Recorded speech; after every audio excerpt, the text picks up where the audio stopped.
فرما بسم اللہ الرحمن الرحیم الحمد للہ نحمدہ ونصلی علی رسولہ الکریم. آج انشاءاللہ 27ویں پارے کا میں کچھ منتخب آیات بیان کروں گا اور لیلۃ القدر کے حوالے سے بھی اس میں کچھ بیان ہوگا انشاءاللہ. اللہ تعالیٰ صحیح طرح سے سننے کی، سمجھنے کی اور عمل کی توفیق عطا فرمائے. 27ویں پارے میں اللہ تعالیٰ نے انسان کی پیدائش کا مقصد بیان کیا ہے، جو اس سورت کی اہم ترین آیت ہے اس پارے کی. فرمایا وَمَا خَلَقْتُ الْجِنَّ وَالْإِنسَ إِلَّا لِيَعْبُدُونَ، میں نے انسان اور جنات کو اپنی عبادت کے لیے پیدا کیا. عبادت کا مطلب ہے یہاں غلامی، یعنی ہمارے پیدائش کا بنیادی مقصد یہ ہے کہ ہم اللہ کی غلامی کریں. غلام کی ڈیفینیشن یہ ہے کہ اس کی اپنی رائے نہیں چلتی، جیسا اس کو بتایا جاتا ہے وہ ویسا کرتا ہے. تو ہمارے قوانین آسمان سے نازل شدہ ہیں، اللہ نے ہمیں بتا دیے. اب چونکہ اللہ ظالم نہیں ہے، اپنے بندوں پر مہربان ہے، اس لیے اس نے بہت سخت قوانین نازل نہیں کیے. آپ ویسے کسی انسان کے غلام بن جائیں وہ کس قدر ٹینشن میں ڈال دیتا ہے، لیکن اللہ نے کہا تم سب میرے غلام ہو، میری غلامی اختیار کرو. تو اس غلامی کے نتیجے میں پہلی بات تو یہ کہ میرے احکام بہت آسان ہیں، مشکل نہیں ہے. اگر تمہیں مشکل لگ رہے ہیں تو وہ تمہارا اپنا فالٹ ہے. اب داڑھی رکھنا اللہ کا حکم ہے، کوئی مشکل ہے؟ کاٹنا مشکل ہے، پیسے خرچ ہوتے ہیں. رکھنا مشکل نہیں ہے. اب آپ کو اگر لگ رہا ہے تو وہ آپ کا اپنا فالٹ ہے کہ آپ چاہتے ہیں کہ بالکل کوئی دیکھنے میں آپ ایکٹر نظر آئیں، کوئی دیکھنے میں کوئی بروسلی کے بھائی نظر آئیں آپ، ٹھیک ہے نا. تو یہ تو آپ کی اپنی سوچ ہے نا کہ ایک چیز کے لیے آپ ذہنی طور پر تیار ہوتے ہی نہیں ہیں. تو اسی طرح 5 ٹائم نماز پڑھنا یہ کوئی مشکل کام نہیں ہے اگر اس کو کمپیئر کیا جائے دنیا والے معاملات سے. جاب آپ روزانہ 8 گھنٹے کرتے ہیں، جبکہ 5 ٹائم نمازوں میں جو ٹائم لگتا ہے وہ 8 گھنٹے نہیں لگتا. بمشکل 2 گھنٹے لگے گا 5 نمازیں، بہت مشکل سے. اور اس میں سکون کتنا ملتا ہے. جاب میں جب انسان جاتا ہے 8 گھنٹے تو تھک جاتے ہیں، پاگل ہو جاتے ہیں. نماز پڑھ کے اور ذہن فریش ہو جاتا ہے. سال میں 1 مہینہ روزہ رکھنے کا اللہ نے حکم دیا، وہ بھی صبح صادق سے لے کے بس غروب آفتاب تک، وہ بھی 24 گھنٹے نہیں. اور پھر غروب آفتاب تک سے لے کر سحری تک کھلی چھوٹ اللہ نے دے دی ہے. تو اللہ نے انسان کو جو بنایا ہمیں پیدا کیا کیوں؟ میری غلامی. کافر اللہ کی غلامی میں آنے کے لیے تیار نہیں ہے، کہتے ہیں قانون میں بتاؤں گا صحیح کیا ہے اور غلط کیا ہے. بہت افسوس کے ساتھ کہنا پڑتا ہے آج کچھ مذہبی اسکالر قرآن کی آیتوں میں اتنی ڈھٹائی کے ساتھ تحریف کر رہے ہیں کہ ایسا لگتا ہے ان کو ذرا بھی اللہ کا خوف نہیں، انہوں نے مرنا نہیں ہے. اچھا تو نہیں ہے کہ بلا وجہ شخصیتوں کے نام آئیں، لیکن بعض شخصیتیں ایسی ہیں جو ان کے شر کو اگر ابھی کنٹرول نہیں کیا گیا تو یہ بہت زیادہ شر پھیلا دیں گے. جاوید احمد غامدی صاحب کی کل ایک تحریر میں پڑھ رہا تھا، محترم نے فرمایا کہ یہ جو اللہ نے ہر ایک سے رزق کا وعدہ کیا ہے نا، قرآن میں ایسا کچھ بھی نہیں ہے. انہوں نے کہا دلیل یہ دی کہ اگر ہر ایک سے رزق کا وعدہ ہوتا تو پھر لوگ بھوکے بھی تو مرتے ہیں. اور کہا کہ اللہ کا جو وعدہ ہے وہ جب ہی ہے جب انسان بھی پلاننگ کرے، محنت کرے. اور اس کو اٹھا کے محترم نے فٹ کر دیا فیملی پلاننگ پہ کہ انسان کو اختیار ہے کہ وہ نسل روک سکتا ہے، ایک پلاننگ کرے. ایسا ہی نہیں کہ میں اپنی تعبیر بیان کر رہا ہوں کہ برساتی مینڈکوں کی طرح پیدا ہوتے ہی چلے جا رہے ہیں بغیر کسی پلاننگ کے. تو اللہ نے کوئی رزق کا ایسا وعدہ نہیں کیا، بلکہ یہ آپ نے پلان کرنا ہے کہ وسائل کیا ہیں، آپ کے مالی وسائل کتنے ہیں، اس حساب سے پیدا کتنے کرنے ہیں، بغیر پلاننگ کے نہیں. قرآن مجید کی آیت ہے لا تقتلوا اولادکم خشیۃ املاق، اپنی اولاد کو غربت کے خوف سے قتل مت کرو. نحن نرزقکم وإیاہم، ہم تمہیں بھی رزق دیں گے اور ان کو بھی. اس آیت میں بڑی زبردست تحریف کی ہے. کتنی واضح آیت ہے نا. اس آیت میں کہا ہے کہ اگر اللہ نے اس طرح سے ہر ایک کی روزی کا وعدہ کیا ہوتا تو عرب کو غربت میں بچے قتل کرنے کی کیا ضرورت تھی. یقیناً بچوں کا روٹی کا انتظام نہیں ہو رہا تھا تبھی وہ بچوں کو قتل کرتے. اس کا مطلب کہ ایسا کچھ نہیں ہے کہ اللہ ہر ایک کو روٹی لازمی کھلائے گا. بات آ رہی ہے سمجھ میں؟ کتنی بڑی تحریف ہے قرآن کی آیت کی. سیدھا سادہ مطلب یہ ہے کہ وہ قوم جس کے پاس بچوں کو کھلانے کے لیے روٹی نہیں تھی اور ان کو اسباب کی دنیا میں کچھ بھی نظر نہیں آ رہا تھا اور ایسا یقین تھا کہ بچے کو نہیں کھلا سکیں گے کہ بچے کو قتل کر رہے ہیں، ورنہ اپنی اولاد کو کون قتل کرتا ہے. اس قوم کو بھی قرآن کہہ رہا ہے کہ اسباب کی دنیا میں تو نظر نہیں آ رہا کہ کچھ نہیں ہے، لیکن قتل مت کرو، ہم کھلائیں گے. یعنی اللہ بتا رہے ہیں کہ اگر تمہارے کیلکولیشن بھی کیلکولیٹ کر کے بتائیں کہ انسان کو روزی نہیں ملے گی، یہ کیلکولیٹر اٹھا کے کچرے میں پھینک دو. یہ غلط بول رہا ہے کیلکولیٹر، اس لیے کہ رزق بانٹنے والی ذات اللہ ہے اور وہ کہاں سے کن اسباب سے دے گا یہ کیلکولیٹر میں یہ چیز نہیں آ سکتی. اور یہ تو اب مشاہدہ بھی ہو رہا ہے. ایک آدمی بے روزگار ہوتا ہے، کہیں سے نہ کوئی ایجوکیشن نہ کوئی تعلیم کا ذریعہ، یوٹیوب پہ ایک چینل بنا کے کمانا شروع کر دیتا ہے. وہ کوئی سوچ سکتا تھا آج جو یوٹیوبرز کما رہے ہیں 20 30 40 لاکھ روپے، کوئی سوچ سکتا تھا یہ آج کمائیں گے؟ تو اس لیے اللہ نے عربوں کو کہا کہ تمہیں لگ رہا ہے کہ یہ بھوک سے مرے گا، ڈرو مت، ان کو بھی رزق ہم دیں گے اور تم کو بھی ہم دیں گے. کتنی واضح آیت کے بعد بھی کیا گھمایا اس آیت کو. میں حیران ہو رہا تھا ان کو اللہ سے ڈر نہیں لگتا. اور پھر سورہ واقعہ کی ایک آیت پیش کی ہے کہ سورہ واقعہ میں آتا ہے افرأیتم ما تمنون اانتم تخلقونہ ام نحن الخالقون. یہ جو پانی ہے جس سے انسان بنتا ہے، کہ اس سے انسان تم بناتے ہو یا ہم بناتے ہیں. آگے موصوف لکھتے ہیں کہ بالکل اسی جیسی آیت اگلی آیت کیا ہے کہ زمین میں جو بیج ڈالتے ہو اس سے فصل تم اگاتے ہو یا ہم اگاتے ہیں. اانتم تزرعونہ ام نحن الزارعون. تو اس نے محترم کا کہنے کا مقصد یہ تھا کہ انسان بھی ایک فصل ہے نا،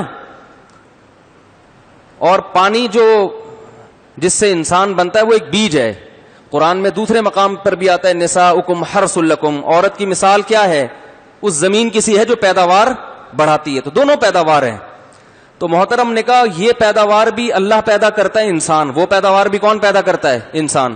تو کہا دنیا میں کبھی بغیر پلاننگ کے کوئی پیداوار پیدا کرتا ہے کھیت میں؟ تو جیسے کھیت کی پیداوار بغیر پلاننگ کے نہیں ہوتی تو انسان بھی پلاننگ کے بغیر پیدا ہوتے چلے جائیں، یہ اچھا کام نہیں ہے. کیا گھمایا ہے خدا کی قسم. قرآن کی تحریف کی یہودی بھی شرما رہے ہوں گے ایسی خاندانی تحریف کرتے ہوئے کہ ایسی تو ہم نے تورات میں بھی نہیں کی. اسی آیت سے پتہ چل جائے گا. دنیا میں کوئی ایسا کسان دیکھا جو چاہتا ہو کہ پیداوار کم ہو کہ میرے پاس سنبھالنے کی جگہ نہیں ہے؟ کوئی ایسا کسان دیکھا کہ اس دفعہ ٹماٹر کم پیدا ہو کیونکہ میرے پاس ٹماٹر رکھنے کے لیے گودام نہیں ہے؟ وہ کہے گا جتنے پیداوار تو بڑھانے کے لیے اتنی محنتیں ہو رہی ہیں، ایسی ایسی کھادیں ایجاد ہو رہی ہیں، ایسے ایسے اسپرے ایجاد ہو رہے ہیں، پیداوار کو اس لحاظ سے پلان نہیں کیا جاتا کہ کم ہوگی یا زیادہ. بھائی جتنی زیادہ ہو اچھا ہے. پیداوار کی پلاننگ اس اعتبار سے ہوتی ہے کہ کیا پیدا کرنا ہے.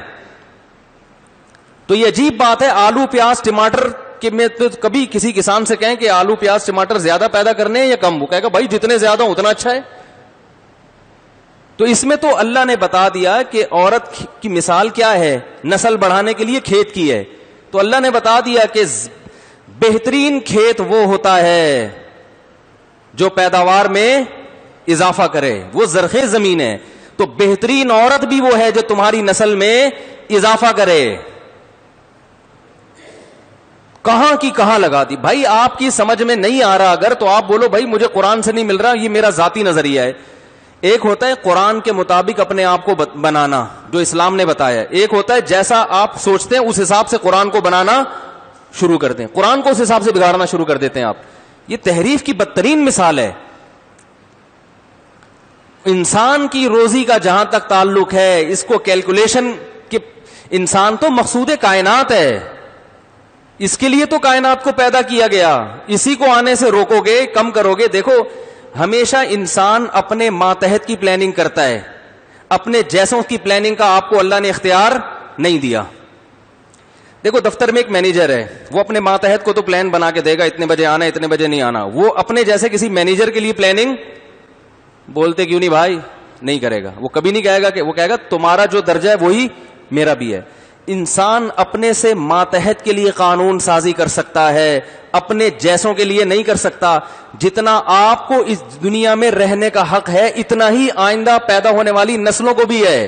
کسی بھی نسل کو آپ کسی بھی عنوان سے روک نہیں سکتے. بھائی جتنی آپ کی زمین ہے اتنی ہی آنے والی نسلوں کی بھی ہے. انسان ہونے میں سب کیا ہیں؟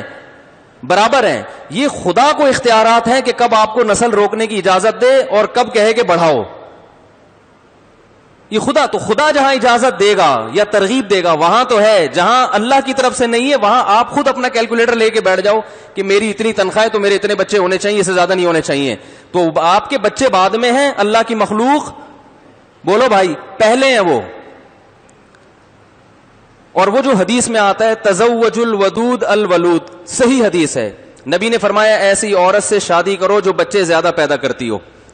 اس حدیث کا بیڑا ہی غرق کر دیا. کہا اس کا مطلب یہ ہے کہ قابل فخر بچے پیدا کرو. یہ آپ نے کون سی ڈکشنری میں ترجمہ کیا ہے بھائی؟ ولود کا ولود کہتے ہیں زیادہ بچے پیدا کرنے والی عورت، ولادت سے ہے نا. تو اس کا یہ مفہوم بیان کیا کہ اس سے مراد یہ ہے کہ قابل فخر بچے. تو قابل فخر کون سی ڈکشنری کی کتاب میں لکھا ہے کہ ولود کا معنی کیا ہے؟ بولو بھائی قابل فخر. کیونکہ یہ حدیث ان کے اگینسٹ جا رہی ہے.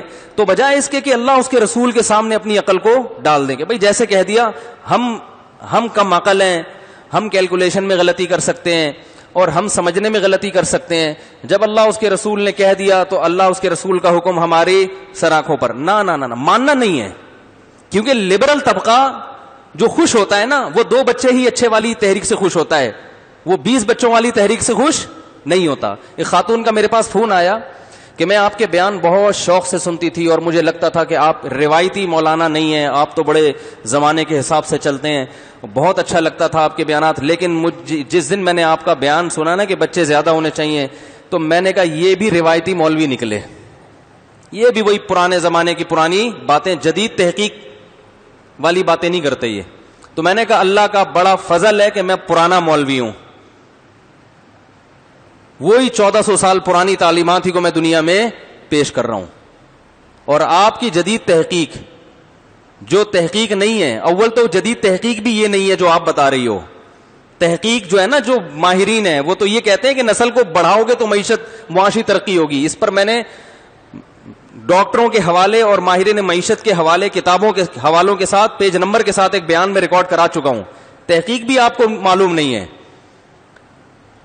اور وہ تحقیق جو قرآن و حدیث کے متصادم ہو اس تحقیق کو اٹھا کے دیوار پہ دے مارو. کیونکہ انسان اپنی عقل کو جب خدا سے زیادہ سمجھنا شروع کرے گا تو غلطی کرے گا. وہ جدید تحقیق تو یہ کہتی ہے گوروں کی کہ ہومو سیکس کیا ہے، جائز ہے نا، جدید تحقیق ہے بھائی، تبھی تو الاؤ کر دیا، یہ تحقیق ہے. جدید تحقیق تو یہ کہتی ہے کہ لڑکی لڑکی سے شادی کر سکتی ہے، لڑکا لڑکے سے، یہ تو جدید تحقیق ہے، تبھی تو اس کو لا بنا کے انہوں نے پاس کر دیا. یہ تو اللہ کا کتنا فضل ہوا. لوط علیہ السلام کے واقعات اللہ نے درجن دفعہ قرآن میں بیان کر کے بتایا کہ میں نے اس قوم کو جو لڑکوں سے بدکاری کرتی تھی اٹھا کے پٹخ دیا ہے. یہ نہ بتایا ہوتا تو غامدی صاحب نے اس کو بھی حلال کر کے چھوڑنا تھا اور کہتے کہ قرآن میں کہاں لکھا ہے لڑکا لڑکے سے بدکاری نہیں کر سکتا. یہ تو اللہ کا کتنا کرم ہوا کہ اللہ نے لوط علیہ السلام کا واقعہ کئی دفعہ بیان کر دیا تاکہ اس کی جڑی ختم ہو جائے. تو یہ لبرلزم سے جو لوگ ہم ٹھیک ہے، ہم ان مولویوں کے خلاف بولتے ہیں جنہوں نے اسلام کا غلط چہرہ دکھایا ہے اور بلا وجہ اسلام کو سائنس کے مقابلے میں لا کے کھڑا کر دیا. وہ اس لیے کہ اسلام ہی کو صحیح ڈیفائن نہیں کر رہے. باقی اسلام نے جو کچھ کہا ہے بھائی وہ قیامت تک وہی ہے صحیح. تو آپ اپنے نیچے اپنے سے ماتحت کی تو پلاننگ کر سکتے ہو. انسانوں کے لیے ایسی پلاننگ کرنا شروع کر دے کہ کتنوں نے پیدا ہونا ہے کتنوں نے نہیں ہونا, تو یہ خدا کے کاموں میں مداخلت ہے. کیونکہ انسان سے بڑھ کر کون ہے؟ اللہ. وہ جب پیدا کر رہا ہے, اس نے تو آپ کو ذریعہ بنا دیا پیدائش کا, تو اس نے آپ کو اس پلاننگ کی اجازت نہیں دی ہے. یعنی عمومی سطح پہ آپ کوئی ایسی تحریک چلانا شروع کر دیں, اس کی اجازت نہیں دی ہے اس نے. تو وہ جو حدیث ہے کہ تزوج الودود الولود, ایسی عورت سے نکاح کرو جو کثرت سے بچے جنتی ہو, اس حدیث کا کیا حشر کیا ہے کہ اس سے وہ مراد ہیں جو قابل فخر بچے پیدا ہوں, دو ہوں مگر قابل فخر ہوں. اول تو حدیث میں ولود کا لفظ ہے, زیادہ بچے پیدا کرے. باقی ایک الگ بات ہے کہ زیادہ بھی ہوں اور تربیت یافتہ بھی ہوں, یہ ایک الگ, اس کی شریعت انکار نہیں کر رہی. تو پہلی بات یہ ہے کہ یہ خود بخود فرض کر لیا گیا ہے کہ زیادہ ہوں گے تو تربیت نہیں ہوگی, یہ خود سے فرض کیا ہوا ہے. اور یہ فرض اس لیے کیا ہوا ہے کہ لوگ یہ سمجھتے ہیں کہ تربیت صرف والدین کرتے ہیں, حالانکہ ایسا نہیں ہے. تربیت بہن بھائی ایک دوسرے کی بہت زیادہ کر رہے ہوتے ہیں لاشعوری طور پر. تو جتنے بہن بھائی زیادہ ہوتے ہیں وہ لاشعوری طور پر ایک دوسرے کو بہت کچھ سکھا رہے ہوتے ہیں. یہ فلسفہ ہی غلط ہے کہ دو ہوں گے تو تربیت اچھی ہوگی. تربیت کی کوشش کرو گے تو 20 کی بھی ہو جائے گی, نہیں کرو گے تو ایک بھی تباہی بربادی کا سبب بنے گا, ایک ہی عذاب جان بن جائے گا. اور ویسے بھی اللہ نے ہمیں یہ بتایا ہے کہ ماں باپ تربیت کی اعتدال کے ساتھ کوشش کر سکتے ہیں. بچے کو ہدایت مل جانا یا نہ ملنا یہ والدین کے ہاتھ میں نہیں ہے. تو اب آپ بتاؤ, نبی صلی اللہ علیہ وسلم فرما رہے ہیں کہ ایسی عورت سے نکاح کرو جو بچے کثرت سے جنے. اس کا جواب محترم نے ایک تو یہ دیا کہ اس سے مراد ہے قابل فخر بچے. دوسرا جواب محترم نے یہ دیا کہ اس وقت مال غنیمت آنا شروع ہو گیا تھا, مسلمانوں کے معاشی حالات اچھے ہونا, بولو بھائی, شروع ہو گئے تھے, اور فوج میں بھرتی کے لیے مسلمانوں کو ضرورت تھی. تو اب معاشی ترقی چونکہ گرو کر رہی ہے اس لیے بچے زیادہ پیدا کرنا کا حکم دے دیا. اگر یہ فرض کر لیا جائے کہ زیادہ پیدا کرنے کا حکم دیا ہے, نبی صلی اللہ علیہ وسلم نے جس دور میں جس وقت یہ بات کہی تھی نا, ایسی عورت سے نکاح کرو جو بچے کثرت سے جنتی ہو, اس میں صحابہ, یہ وہ وقت تھا جب نماز میں بھوک سے شدت سے زمین پہ بے ہوش ہو کے گر جایا کرتے تھے. یہ وہ وقت تھا, یہ مال غنیمت کی کثرت کا وقت نہیں تھا. بھوک سے بلکتے تھے وہ. حضرت ابو ہریرہ مسجد میں پڑ جاتے تھے بھوک کی شدت سے بے ہوش ہو کے. کہتے ہیں لوگ سمجھتے تھے جنون ہے, دیوانگی ہے. فرمایا دیوانگی نہیں تھی, روٹی نہیں ہے پیٹ میں. ان کو حکم دیا جا رہا ہے کہ ایسی عورت سے نکاح کرو جو بچے, بولو بھائی, زیادہ. یہ جڑ ہی ختم کر دی کہ جب کھانے کو روٹی نہیں ہے نا, پھر بھی نسل روکنے کی اجازت نہیں ہے. ایک ڈھیلا بھی نہیں ہے, پھر بھی نسل روکنے کی اجازت نہیں ہے. خدا ماں کی چھاتیوں میں دودھ پیدا کر کے دکھائے گا, وہ بتائے گا کہ میں کیسے روزی دوں گا. اللہ نے بتایا ہے کہ ماں کے جب بچہ پیدا ہوتا ہے نا تو اسی روٹی سے خدا دودھ پیدا کر کے ماں کی چھاتیوں میں پہنچا کے بتاتا ہے کہ اس خدا کو معلوم ہے کہ یہ کب پیدا ہو رہا ہے اور اس کی ضرورتیں کیا ہیں. اس وقت اس کی ضرورت صرف دودھ ہے, اس لیے دودھ پیدا کر رہا ہوں, یہ بتانے کے لیے کہ جس وقت جو ضرورت ہوگی وہ میں پیدا کر دوں گا. اس پر ایک اشکال ہوگا کہ بہت سے لوگ پھر بھوک سے کیوں مرتے ہیں. بہت سی ماؤں کی چھاتیوں میں دودھ نہیں اترتا, بہت جگہوں پہ قحط پڑ جاتا ہے. اس کا جواب یہ ہے کہ یہ ہر جو کام کبھی خدا نے وعدہ کیا ہے نا, اس کا مطلب یہ ہوتا ہے کہ اللہ ایسا کرتا ہے. کسی مصلحت سے اس کے خلاف جائے تو وہ اللہ کی مرضی. جیسے قرآن میں آتا ہے وَمَا مِن دَابَّةٍ إِلَّا عَلَى اللَّهِ رِزْقُهَا, ہر زمین پر جو مخلوق بستی ہے اس کا رزق اللہ نے اپنے ذمے لازم لے لیا ہے. لیکن اللہ اپنی قدرت کو بیان کرنے کے لیے کبھی کبھار منہ سے نوالا چھین لیتا ہے. اس کا تعلق بچے زیادہ پیدا ہونے یا کم ہونے سے نہیں ہے.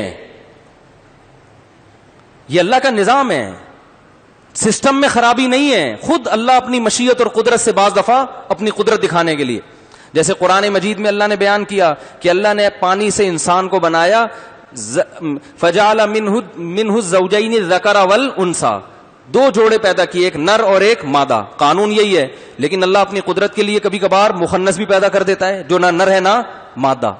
تو اب یہ صرف اللہ اپنی قدرت بیان کرنے کے لیے کہ تم یہ نہ سمجھو کہ نر اور مادہ کے علاوہ میں پیدا کر ہی نہیں سکتا ہوں. نظام یہی ہے کہ یا تو لڑکا پیدا ہوگا یا لڑکی. مخنث کا تو قرآن نے ذکر ہی نہیں کیا کہ وہ بھی پیدا کرتا ہوں میں. لیکن اللہ کر دیتا ہے دکھانے کے لیے کہ تم یہ نہ سمجھو کہ یہی ہوتا ہے ہمیشہ، یہ تو میری قدرت ہے، تاکہ تم اس کو آٹومیٹک کوئی سسٹم کا حصہ نہ سمجھنا شروع کر دو، میری قدرت ہے. تو نظام اللہ کا یہ ہے کہ ہر ایک کو روزی ملے گی. بعض دفعہ اللہ آزمائش کے لیے کسی کا نوالا چھین لیتے ہیں، بھوک سے مار بھی دیتے ہیں آزمائش کے لیے. وہ اللہ کی طرف سے ایک قانون سے ہٹ کر ایک آزمائش ہے، اس کا اس سے تعلق نہیں ہے، اس سے کوئی تعلق نہیں ہے کہ اولاد زیادہ ہو رہی ہے یا کم ہو رہی ہے. وہ زیادہ والوں کے ساتھ بھی ایسا ہو سکتا ہے اور کم والوں کے ساتھ بھی. اس کی بالکل ایسے مثال ہے جیسے قرآن مجید میں اللہ تعالیٰ کا ارشاد ہے انکحوا الایام منکم، بے نکاحوں کا نکاح کرا دیا کرو. سورہ نور میں اللہ فرماتے ہیں ان یکونوا فقراء، اگر یہ نکاح کرنے والا غریب ہوگا، یغنیہم اللہ من فضلہ، اللہ اپنے فضل سے اس کو مالدار بنا دے گا. یعنی غربت کو نکاح میں رکاوٹ مت سمجھو. اب آپ بتاؤ، جب غریب آدمی کو نکاح کرنے کا حکم دیا جا رہا ہے تو نکاح کا تو بنیادی مقصد ہی کیا ہے؟ نسل بڑھانا. تو غریب آدمی کو گویا نسل کا حکم دیا جا رہا ہے نا. اس زمانے میں تو حمل روکنے کی یہ تدبیریں تھوڑی جاتی تھی. نکاح کا مطلب ہی کیا ہے کہ بھائی اب اولاد بھی پیدا ہونا شروع ہو جائے گی. لیکن اللہ نے کیا فرمایا؟ فقیر ہو تو اس بات کا خوف مت کرو. یہ قرآن کی آیت ہے. اللہ اپنے فضل سے کیا کر دے گا؟ غنی. علماء نے لکھا ہے کہ بہت سے لوگ تو شادی کے بعد غنی نہیں ہوتے، وہ تو بےچارے ویسے کے ویسے ہی گھوم رہے ہوتے ہیں، بلکہ پہلے سے بھی زیادہ کیا ہو جاتے ہیں؟ پہلے سے بھی زیادہ حالت خراب ہو جاتی ہے. اس کا جواب یہی ہے کہ قانون اور ضابطہ یہ ہے کہ نکاح سے مال میں برکت ہوگی. اگر کسی کے ساتھ ایسا ہوا ہے کہ برکت نہیں ہوئی تو یہ اللہ کی قدرت ہے، اس کا نکاح سے تعلق نہیں ہے. یہ نکاح نہ کرتا تو اس سے بھی زیادہ خستہ حالت میں ہوتا. یہ اس سے بھی زیادہ خستہ حالت میں ہوتا. تو قرآن کی صاف آیت ہے کہ نکاح سے کیا ہوتی ہے؟ برکت. اور میں نے امریکہ کی ایک یونیورسٹی کے اخبار کا ٹکڑا، اس کا حوالہ اپنی کتاب میں شائع کیا ہے. اوہایو یونیورسٹی ہے یا پتہ نہیں کچھ اور پروناؤنسیشن ہے اس کی.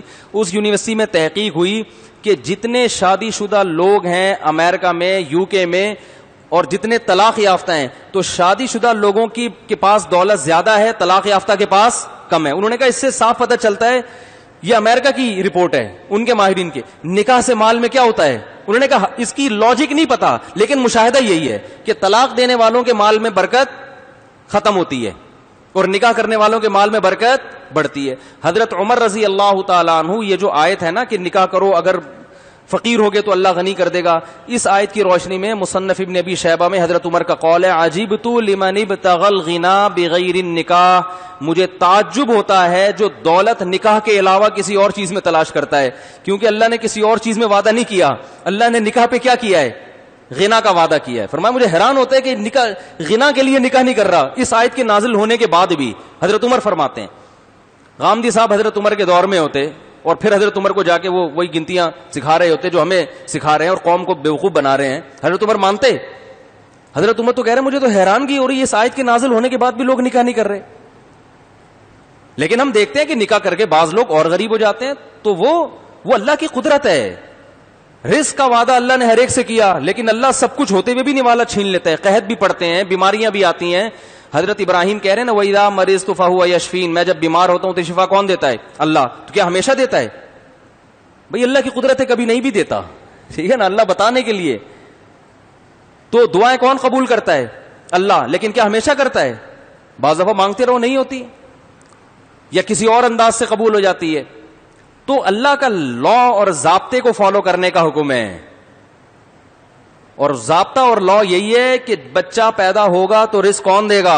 اللہ. نہیں دے تو پھر اس کی ایک حکمت ہے، مسلط ہے، لا ہے. تو لا کا تقاضا یہ ہے کہ تمام فقہا کا اس پر اتفاق ہے کہ اگر آپ کی آمدن کم ہے، اس نیت سے آپ نے اگر نسل روکی تو یہ حرام ہے اور ناجائز ہے، یہ اللہ پہ الزام ہے. اور اس دور میں، نبی تو اس دور میں کہہ رہے ہیں جب صحابہ کے پاس کھانے کو روٹی نہیں ہے، اور آپ اس دور میں کہہ رہے ہو جب 3 ٹائم کھانا کھا رہے ہیں لوگ، سٹی اسکولوں میں بچوں کو پڑھا رہے ہیں. اور اس قانون سے متاثر کون ہو رہا ہے؟ مالدار. جن کے پاس سب سے زیادہ کھلانے کے لیے بچوں کو روٹی ہے ان کے بچوں کی تعداد کم ہوتی ہے، جن کے پاس روٹی نہیں ہے ان کے بچے زیادہ پیدا ہوتے ہیں. بات آ رہی ہے سمجھ میں؟ اس کا مطلب ہے کہ یہ مسئلہ اس کا نہیں ہے کہ معاشی ترقی نہیں ہے، مسئلہ اس کا ہے کہ ہوس، دولت آتی ہے تو ہوس بھی ساتھ میں. تو باپ یہ نہیں چاہتا کہ میری پینٹ سے پیسے نکل کے بچوں پہ خرچ ہوں. وہ کہتا ہے ایک آدھ بچہ ہوگا, نسل بس باقی رہے گی میری, باقی اس میری پینٹ میں جتنے پیسے ہیں وہ کس کے ہیں؟ میرے ہیں. ٹھیک ہے نا, یہ ہوس ہے, یہ لالچ ہے جس نے انسان کو یہاں تک مجبور کیا. اور رہا مسئلہ صحت کا, تو میڈیکل سائنس یہ کہتی ہے کہ نسل روکنے سے عورت کی صحت خراب ہوتی ہے, نسل بڑھانے سے نہیں ہوتی, کیونکہ بایولوجی کا یہ لا ہے. میں نے ڈاکٹروں کے حوالوں کے ساتھ یہ بات پیش کی تھی. یو کے وہ ڈاکٹر جو نوبل انعام یافتہ ہیں, وہ کہتے ہیں عورت کے نسل روکنے میں بڑھاپا جلدی آئے گا, نسل بڑھانے میں نہیں آتا, کیونکہ اس کی نیچر ہے نا. ارے باڈی کا جو کام نیچر نے باڈی کے ذمہ لگایا ہے, باڈی وہ کام کرے گی تو خراب ہوگی یا صحیح ہوگی؟ دانتوں کا کام ہے چبانا, چھوڑ دیں گے تو خراب ہو جائیں گے نا. ہاتھوں کا کام ہے وزن اٹھانا, وزن اٹھانا چھوڑ دیں گے تو ہاتھ طاقتور ہو جائیں گے. ٹانگوں کا کام کیا ہے؟ آپ کو پتہ ہے ٹانگوں کا کام کیا ہے؟ چلنا. اب آپ کہیں یار اتنا نہیں چلنا چاہیے, اتنا نہیں چلنا چاہیے, کیا چلنے کے لیے ہم چلنے کی مشین ہے کیا ٹانگیں؟ او بھائی جتنا چلو گے اتنا اچھا, پھر ریسٹ بھی ہو. پہلے تو 20-20 کلومیٹر لوگ چلتے تھے, 10-10 کلومیٹر چلتے تھے, وہ زیادہ ان کے گھٹنے, اب دیکھو چلتے نہیں ہیں. آدھی تو نمازی کرسیوں پہ بیٹھ کے نماز پڑھ رہے ہیں, چلنا چھوڑ دیا انہوں نے. بائکوں پہ جا رہے ہیں, جہازوں میں جا رہے ہیں, ٹرین میں جا رہے ہیں, چلنا چھوڑ دیا تو گھٹنے کیا بولو بھائی ختم, کیونکہ ٹانگوں کا جو کام تھا وہ ٹانگوں سے لیا نہیں جا رہا. تو یاد رکھیں, یہ میں نہیں کہہ رہا, یہ میڈیکل سائنس کہہ رہی ہے, مشاہدہ کہہ رہا ہے کہ قدرت نے عورت کو جو پیدا کیا اس کے ذمہ جو کام لگائے ہیں, ان کاموں میں سے بہت بڑا کام نسل بڑھانا ہے. اگر وہ اپنی وہ باڈی اس کی بچے پیدا کرتی رہے گی تو وہ صحیح رہے گی, صحت رہے گی, دیر تک بوڑھی ہوگی, دیر سے بوڑھی. دیکھو نا پہلے 90 سال کی نانیاں دادیاں, وہ تو نسل روکنا جانتی ہی نہیں تھی. روکے گی تو, کیونکہ روکنا آسان تھوڑی ہے, یا تو ٹیبلٹ کھانی پڑے گی اس کو, یا اور مصنوعی طریقے اختیار کرنے پڑیں گے, اور پھر چند سال وقفے کے بعد دوبارہ بچہ پیدا ہونا اور مشکل ہو جاتا ہے. یہ سب فطرت سے باغی قومیں ہیں, یہ ہمیں نیچر سے ہٹا کے ہمارا خاندانی نظام تباہ کر رہی ہیں, گھروں کی رونقیں چھین رہی ہیں. ماؤں کا بڑھاپے میں سہارا یہ اولادیں بنتی ہیں, بیٹے ہوں, بیٹیاں ہوں, بہویں ہوں, پوتے ہوں, نواسے ہوں. 40-45 سال تک عورت کی ولادت ہوتی ہے, اس کے بعد تو بھائی تمہاری اولاد اور یہ سارے ایک دم تھوڑی پیدا ہو جاتے ہیں. کہتے ہیں اتنے بچے کیسے پالیں گی؟ اگر کسی کے 8 بچے ہیں تو اکٹھے پیدا ہو گئے برساتی مینڈکوں کی طرح. وہ جب 8واں پیدا ہوتا ہے تو وہ پہلا وہ بڑا ہو چکا ہوتا ہے, وہ ماں کے کاموں میں ماں کے ساتھ ہاتھ بٹا رہا ہوتا ہے, باپ کے کاموں میں وہ کما کے کھلانے والے بن جاتے ہیں. بہت سے مائیں بیٹیوں کے ہاتھ بٹانے والی بن جاتی ہیں. اٹھا کر پھینک دو باہر گلی میں, نئی تہذیب کے انڈے ہیں گندے. انہوں نے ہماری عورتوں کا بھی بیڑا غرق کر دیا. طلاقوں کی کتنا ریشو بڑھ گیا ہے. آج اسی پہ بات ہو رہی تھی, ایک آدھ بچہ ہوتا ہے خواتین کا, اس کے بعد وہ فارغ, کرنے دھرنے کے لیے کوئی کام اب ہے نہیں. اب لگ گئی ہیں کس پہ؟ فیس بک اور واٹس ایپ. اب کوئی کام ہی نہیں ہے. تو میاں بیوی کا رشتہ بھی کیا ہو جاتا ہے بولو بھائی؟ کمزور. بچے تو ایلفی کا کام کرتے ہیں, جتنا زیادہ ہوں گے میاں بیوی ایک ان کی خاطر جڑے رہیں گے. آدمی کہے گا اتنے بچوں کو لے کے میں کہاں جاؤں گا, عورت کہے گی اتنے بچوں کو لے کے میں کہاں جاؤں. تو وہ فیملی سسٹم بھی کیا ہو گیا؟ کمزور. طلاق, دھڑا دھڑ طلاقوں کا ریشو. 2 بچے ہوتے ہیں, کتنے کیسز آ رہے ہیں, عورت لے کے بھاگ گئی, کہہ رہی چلو 2 ہو گئے, تھوڑے بڑے ہو گئے, ابھی میں اکیلی بھی سنبھال سکتی ہوں, میاں کی ضرورت نہیں ہے. یا میاں لے کے بھاگ گیا. پہلے کہاں لے کے بھاگتے بھائی؟ گھر ہے, پورا بھرا ہوا گھر ہے, داماد ہیں, بہویں ہیں, پوتے ہیں, نواسے ہیں, تو اب وہ تو ملنا ہی ہے انہوں نے آپس میں, میاں بیوی نے, الگ نہیں ہو سکتے وہ. تو سارا خود تو ڈوبے ہیں صنم, تم کو بھی لے ڈوبیں گے. تو یورپ کا جو کلچر ہے وہ خود برباد ہو گیا. آپ کو پتا ہے فرانس میں یہ رپورٹ شائع ہوئی تھی وہاں کے ماہرین نے کہ جب سے گوروں میں فیملی پلاننگ آیا ہے کتے پالنے کا رواج بڑھ گیا ہے, اس لیے کہ محبت کے لیے وہ ترس رہے ہیں. انسانوں سے اب ان کو محبت نہیں مل رہی ہے ہی نہیں, انسان گھروں سے انسان شارٹ ہو گئے. تو ترس کس کے لیے؟ کتے پال پال کے. یہ فیملی پلاننگ کے بعد آیا کتوں کا رواج ان میں. تو تم بھی یہ چاہتے ہو کہ بچے کم پیدا کرو, اس کی جگہ کتے گھر میں لا کے رکھ لو. اگر یہ چاہتے ہو تو غامدی صاحب کی تحقیقات سے آپ متاثر ہو, عمل کرو. ہوتا ہے تو فوری دوبارہ پریگننسی نہیں ہوتی, ایک ٹائم ہوتا ہے, اس کے بعد جو بہت صحت مند ہوگی اس کو تو پریگننسی ہوگی, ورنہ جب تک فیڈ کرا رہی ہے اس کو پریگننسی ہوتی نہیں ہے. تو قدرتی وقفہ جو عورت کی صحت کے لیے ضروری ہے وہ خدا کی طرف سے پہلے سے ایسے سافٹ ویئر اللہ نے انسٹال کیے ہوئے ہیں, کیونکہ یہ آج سے تھوڑی, آدم علیہ السلام کے زمانے سے لے کے اب تک پیدا ہو رہے ہیں. تو اس وقت کون سے ڈاکٹر تھے؟ تو جو چیزیں انسانی صحت کے لیے ضروری ہوتی ہیں وہ ڈاکٹروں پر قدرت نے نہیں چھوڑی, وہ خود بخود ایسے سافٹ ویئر انسٹال کر دیے ہیں کہ ہو ہی نہیں سکتا. اور جب ہوتا ہے تو بسا اوقات ایک عورت کے پیٹ میں 2 بچے بھی ہوتے ہیں اکٹھے. تو آپ بتاؤ 2 بچے ایک عورت اپنے بطن سے جن سکتی ہے آدھے گھنٹے کے وقفے سے, تو 1.5-2 سال کے وقفے سے 2 بچے نہیں جن سکتی؟ اس میں کیا مر جائے گی وہ؟ اتنی طاقت اللہ نے عورت کو دی ہے. پھر بھی علماء کہتے ہیں اگر کسی عورت کی صحت واقعی خراب ہو رہی ہے, بعض مستثنا بھی ہوتی ہیں, واقعی کمزور ہو رہی ہیں, تو اس بیس پہ ان میں گیپ کیا جا سکتا ہے. بھئی صحت خراب ہو رہی ہے, کمزور ہو رہی ہے, واقعی کوئی مسئلہ ہے. عمومی طور پر ایسا نہیں ہوتا, لیکن اگر واقعی مسئلہ ہے تو گیپ کیا جا سکتا ہے, یہ جائز ہے. لیکن یہ سمجھنا کہ اس عمل سے عورتوں کی صحت برباد ہوتی ہے یا وہ جناب تباہ ہو جاتی ہیں, یہ غلط ہے. فٹنس کے لیے, عورت کو جوان رہنے کے لیے یہ ضروری ہے. یہ قدرت کی طرف سے اس کا نظام اس طرح سے بنایا گیا ہے. تو خیر کہاں سے کہاں بات چلی گئی, میں وہ غربت والی بات پہ آتا ہوں. یہ جو محترم نے دوسری بات, پہلی بات تو یہ کہ نبی نے جس دور میں حکم دیا نا اولاد نسل بڑھاؤ, وہ دور تھا جب کھانے کے لیے صحابہ کے پاس روٹی, بولو بھائی, نہیں تھی. اور یہ بھی نہیں کہا کہ عثمان غنی تو پیدا کریں, ان کے پاس تو بہت پیسے ہیں, عبداللہ بن مسعود پیدا نہ کریں, ان کے پاس پیسے نہیں ہیں. یہ کہہ دیتے نا اگر معیشت کا مسئلہ ہوتا. سب کو حکم دیا, کہا کہ روزی کون دے گا؟ اللہ دے گا, اس پہ توکل کرو. رہا مسئلہ فوج کا کہ ڈیفنس کے لیے ان کو افراد چاہیے تھے. ڈیفنس کے لیے اگر افراد انہی صحابہ میں چاہیے تھے تو یہ تو نہ 100 بھی پیدا کر دے تو کافی نہیں ہو سکتے تھے.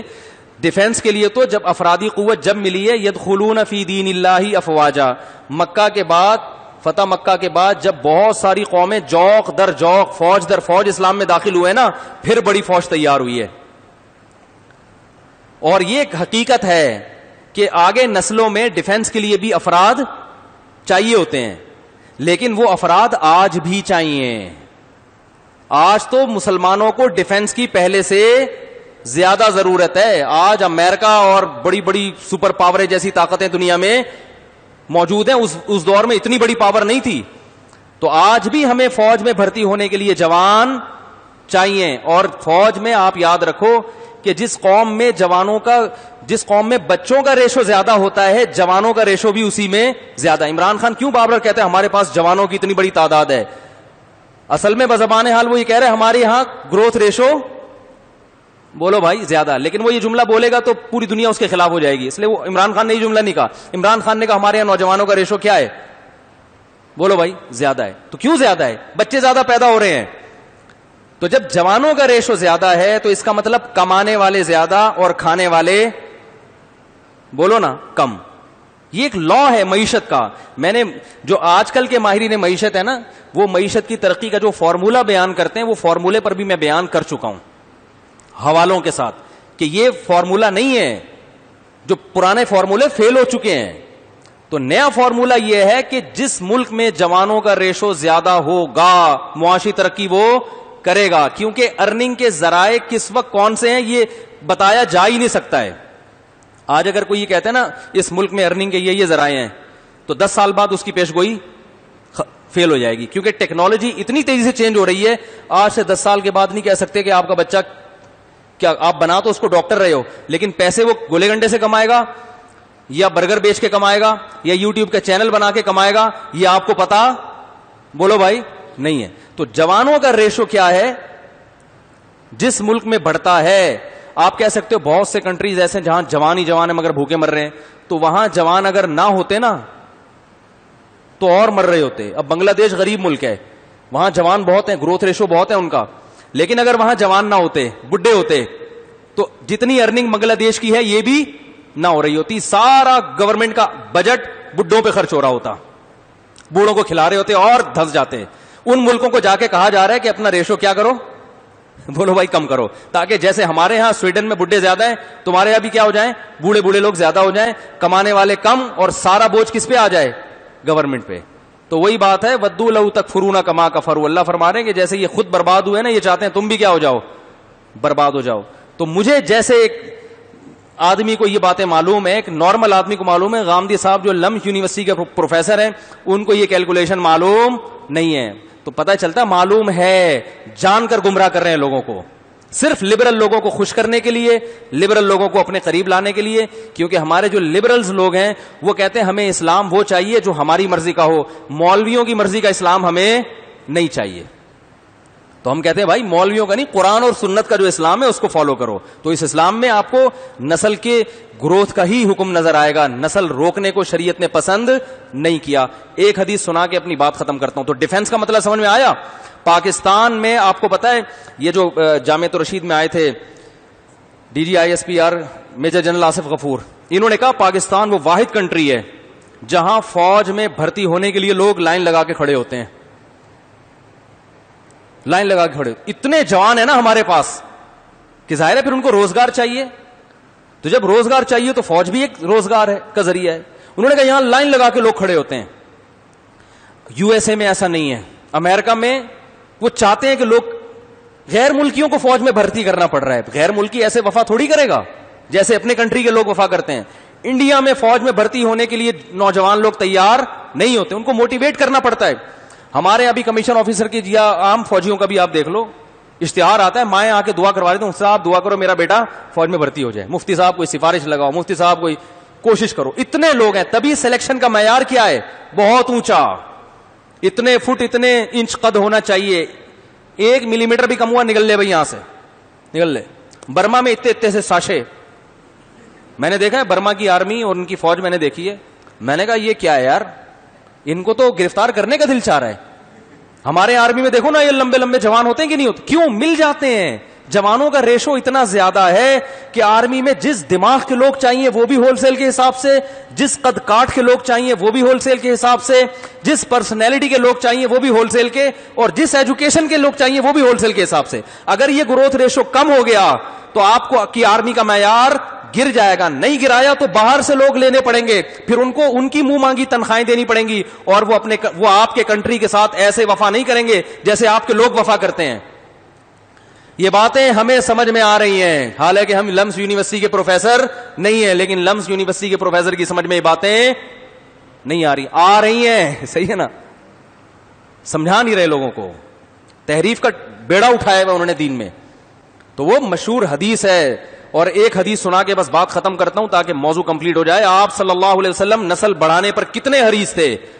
ایک صحابی محمد صلی اللہ علیہ وسلم کے پاس آئے, عرض کیا یا رسول اللہ انی اصبت امرأۃ ذات حسن و جمال. یا رسول اللہ ایک عورت کا رشتہ آیا ہے. صحیح حدیث ہے, اللہ کرے غامدی صاحب اس کو سنیں اور پھر دیکھنا اس میں بھی کچھ نہ کچھ الٹا نکال دیں گے وہ, کیونکہ انہوں نے فیصلہ کیا ہوا ہے کہ حدیث کے مطابق خود کو نہیں چلانا بلکہ حدیث کو اپنے حساب سے چلانا ہے.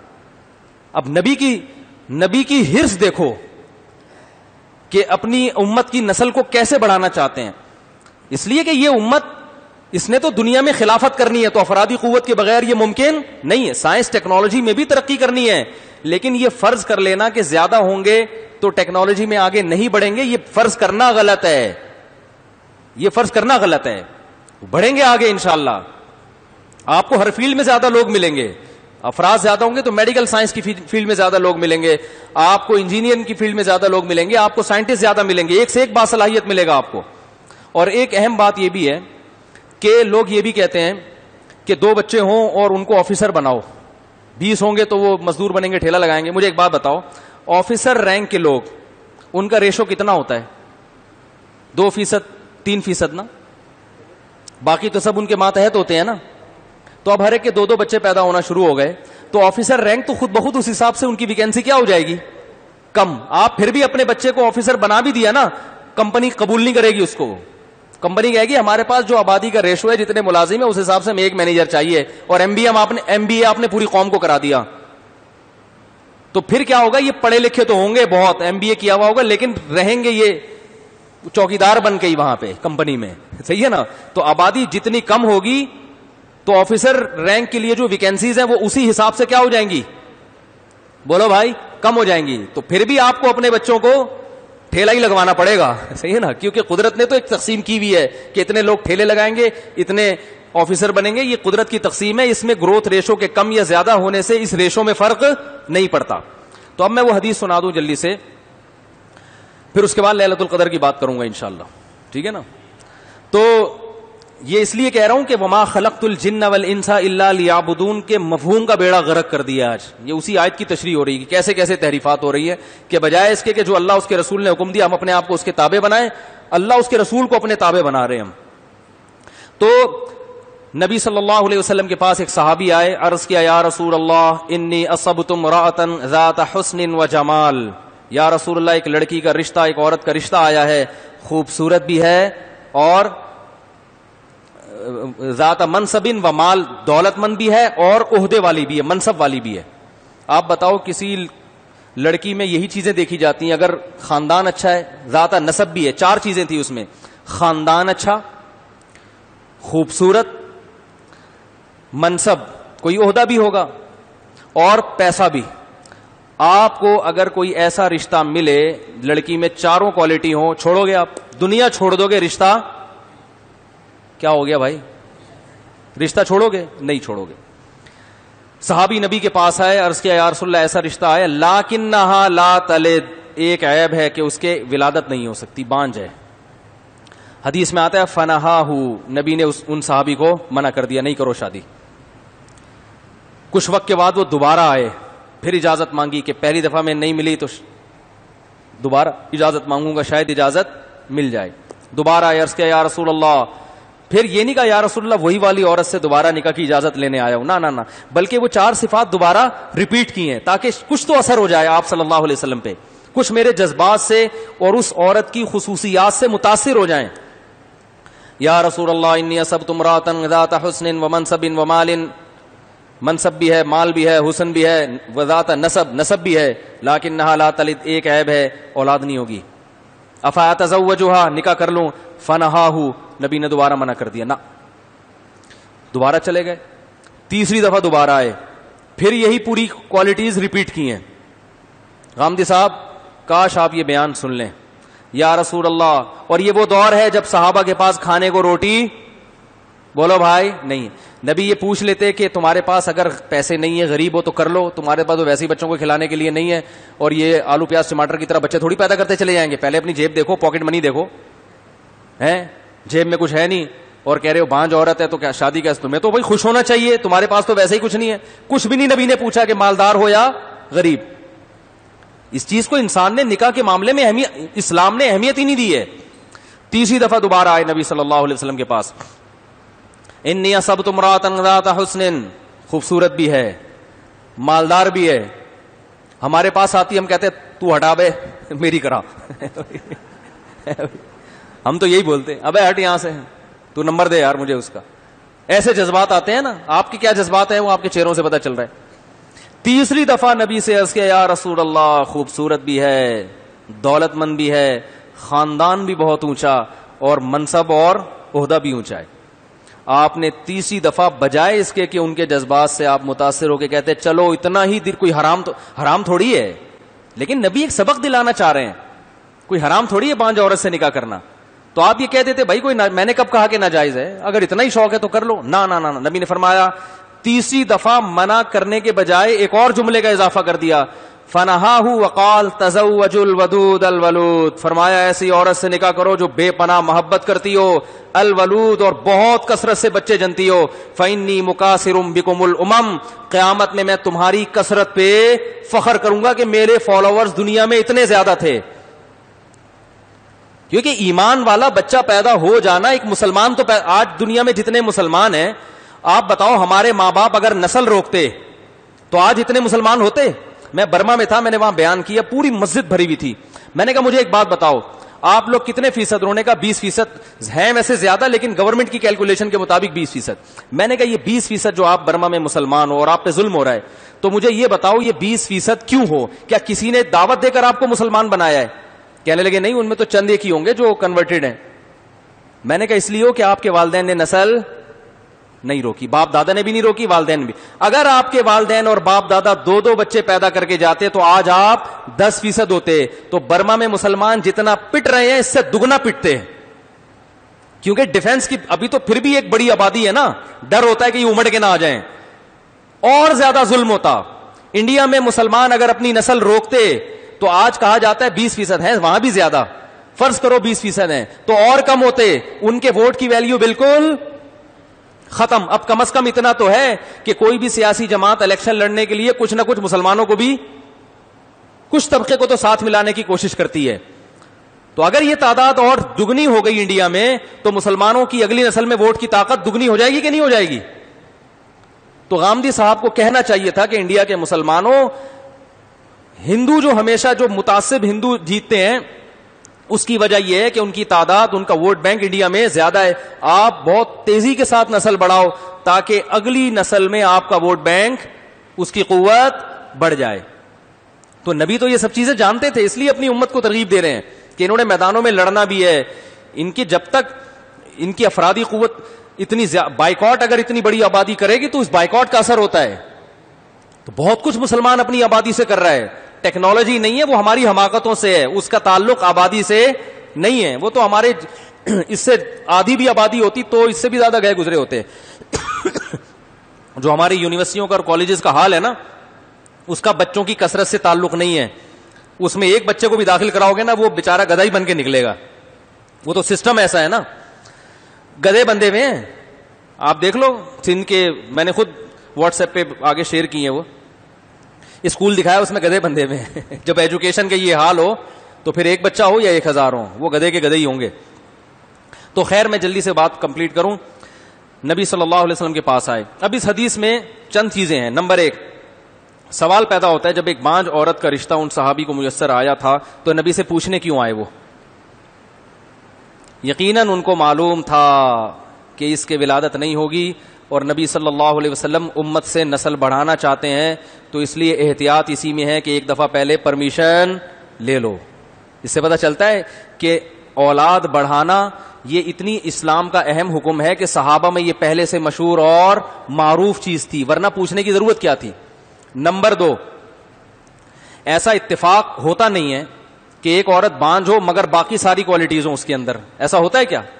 ساری صفات ایک عورت میں اکٹھی تھوڑی ہوتی ہیں، بس ایک عیب ہو کہ بانجھ ہو. تو یہ معلوم ہوتا ہے کہ یہ واقعہ دور نبوت میں اللہ کی طرف سے وجود میں لایا گیا ہے تاکہ پروفیسر غامدی جیسے لوگ، اللہ کو پتا تھا پیدا ہوتے رہیں گے، تو اللہ نے بتا دیا کہ اتنی ساری کوالٹیز کو نظر انداز کر دیا گیا ہے نسل کی خاطر. یعنی نسل بڑھانا اتنی اہم چیز ہے کہ عورت کی تمام صفات ایک طرف، سب سے اہم صفت کیا ہے کہ وہ نسل بھی دے گی کہ نہیں دے گی. یہ عورت کی تمام کوالٹی، اس کی ایجوکیشن، اس کا خاندان، اس کا حسن و جمال، یہ سب ایک طرف ترازو کے ایک پلڑے میں. اور ایک کوالٹی کیا ہے کہ وہ نسل بڑھائے گی، یہ دوسرے پلڑے میں. تو یہ دوسرا پلڑا شریعت کی نظر میں وزنی اور فطرت کی نظر میں بھی ہے. نکاح کا بنیادی مقصد کیا ہے؟ دنیا میں جہاں بھی نر اور مادہ کا ملاپ ہوتا ہے اس کا بیسک مقصد میڈیکل سائنس کہتی ہے نسل کو کیا ہے؟ بڑھانا ہے. تو انسانوں میں بھی یہی قانون ہے.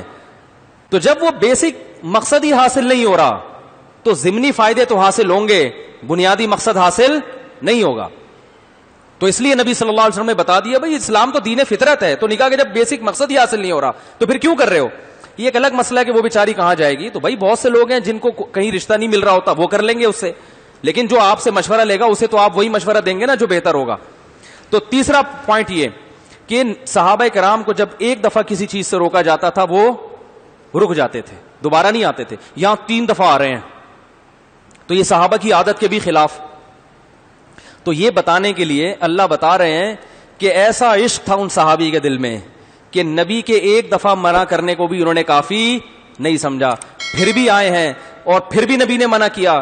تو اس میں یہ سبق دلانا مقصد ہے کہ عورت میں جتنی اچھی کوالٹیز ہوں اور ان کوالٹیز کی وجہ سے تم اس پہ لٹو بھی ہو رہے ہو تو بھی اسلام کی نظر میں اس لٹو ہونے والے وصف کو بعد میں، اولاد والے وصف کو پہلے رکھا گیا ہے کہ جو نکاح کا مقصد ہے وہ حاصل نہیں ہو رہا تو لٹو ہو کے کیا کرنا ہے تم نے؟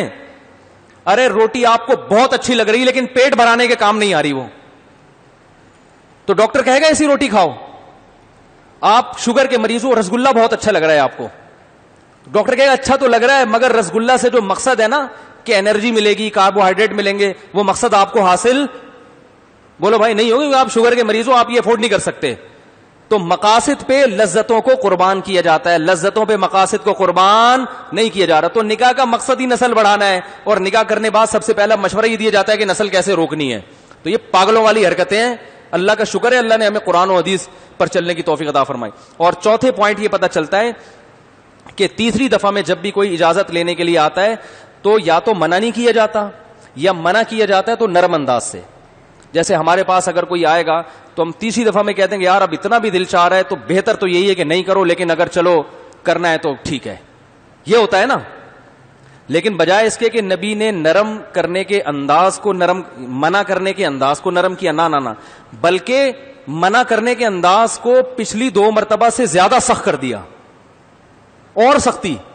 فرمایا نہیں، بلکہ کیا ہے کہ میں یہ کہہ رہا ہوں کہ ایسی عورت، تم یہ کہہ رہے ہو بانجھ ہے، تو صرف بانجھ نہ ہونا بھی کافی نہیں ہے. میری خواہش یہ ہے کہ ایسی عورت ہو جو محبت بھی کرے، کیونکہ جب محبت کرتی ہے نا عورت، پھر وہ چاہتی ہے کہ میرے شوہر سے اولاد ہو. طلاق لینے کا پروگرام ہو تو پھر وہ اولاد نہیں چاہتی، یا وہ ٹرائی کر رہی ہو کہ دیکھوں اس میاں کے ساتھ رہتی ہوں، ایک آدھ بچہ پیدا کر لیا، پھر دیکھتے ہیں اگر بن پڑی تو ٹھیک ہے، نہیں تو پتلی گلی سے نکل لیں گے. جو ٹوٹ کے محبت کرتی ہے وہ تو چاہتی ہے کہ میرا گھر کیا ہو، آباد ہو بھائی، اب اسی کے ساتھ رہنا ہے. تو آپ نے فرمایا ایسی عورت سے نکاح کرو جو محبت بھی کرے اور کثرت سے بچے جنے. اس عنوان میں آپ نے بتا دیا کہ میں صرف بچے جننے والی عورت سے نہیں، کثرت سے بچے جننے والی عورت سے نکاح کی ترغیب دے رہا ہوں. تو جو پیغمبر یہ چاہتا ہو کہ صرف بچے نہ جنے بلکہ کثرت سے جنے، وہ ایسی عورت پہ نکاح پہ کیسے خوش ہوگا جو بانجھ ہو. تو یہ بتا دیا کہ تیسری دفعہ جب آئے ہو نا تو اب 300 دفعہ بھی آؤ گے تو اجازت نہیں دوں گا. اس عنوان میں آپ نے یہ بتا، تبھی وہ چوتھی دفعہ نہیں آئے پھر. اور یہ بھی مسئلہ یاد رکھیں، اس پر امت کا اجماع ہے کہ بانجھ عورت سے نکاح جائز ہے، کوئی گناہ نہیں ہے. پوری امت کا اجماع ہے، کیونکہ نکاح جن عورتوں سے اللہ نے حلال کرا دی اس میں بانجھ عورتیں بھی داخل ہیں. تو سوال پیدا ہوتا ہے جب حرام بھی نہیں ہے تو نبی اتنی شدت سے منع کیوں کر رہے ہیں؟ تو علماء کہتے ہیں صرف یہ بتانے کے لیے کہ میں اپنی امت سے نسل کی کثرت میں کتنا زیادہ حریص ہوں، میں کتنا زیادہ انٹرسٹڈ ہوں، کتنا زیادہ مجھے رغبت ہے کہ میری امت نسل بڑھائے. تو بھائی قرآن و حدیث کو اپنے حساب سے مت ڈھالو، خود کو قرآن و حدیث کے حساب سے بولتے کیوں نہیں بھائی ڈھالو. ہاں میں نے بتایا عورت کی صحت کمزور ہے، ایک مسئلہ ہے تو روکی جا سکتی ہے نسل. بالکل جیسے زمین جو ہے نا، کسان جب ایک پیداوار نکالتا ہے تو زمین میں فوراً دوبارہ نئی پیداوار نہیں ہوتی، اس کو خوراک دی جاتی ہے تاکہ وہ اپنی صحت اور قوت کو بحال کرے، اور پھر دوبارہ اس میں پیداوار ہوتی ہے. تو اس پیداوار کا مقصد یعنی اس وقفے کا مقصد پیداوار کم کرنا نہیں ہے، بلکہ اس وقفے کا مقصد پیداوار بڑھانا ہے. تو اگر کوئی اس نیت سے وقتی طور پہ وقفہ کرتا ہے کہ عورت کو آرام ملے، اس کی صحت بحال ہو جائے، خوراک کھائیے تاکہ یہ دوبارہ اس کی اولاد ہوگی، تو یہ بالکل ٹھیک ہے. لیکن آپ جو ترغیب دے رہے ہو وہ نسل روکنے کے لیے دے رہے ہو، آپ جو کھیتی پر قیاس کر رہے ہو وہ نسل روکنے کے لیے، تو یہ نہیں ہے. اور آخری بات یہ، غامدی صاحب سے میرا ایک سوال ہے جس کا کسی کے پاس جواب نہیں ہے. اگر حکومت یہ پلاننگ کرتی ہے کہ نسل روکی جائے، بچے 2 ہی اچھے یا 3 ہی اچھے، ایک آخری سوال پوچھوں گا بس، پھر یہ ٹاپک ختم.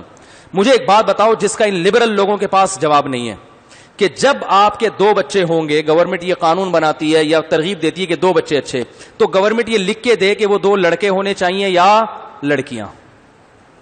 اگر آپ عوام پہ چھوڑ دیتے ہو تو جس کے لڑکیاں ہوں گی نا، وہ لڑکے کی لالچ میں مزید پیدا، بولتے کیوں نہیں بھائی، کرے گا، وہ نہیں روکے گا.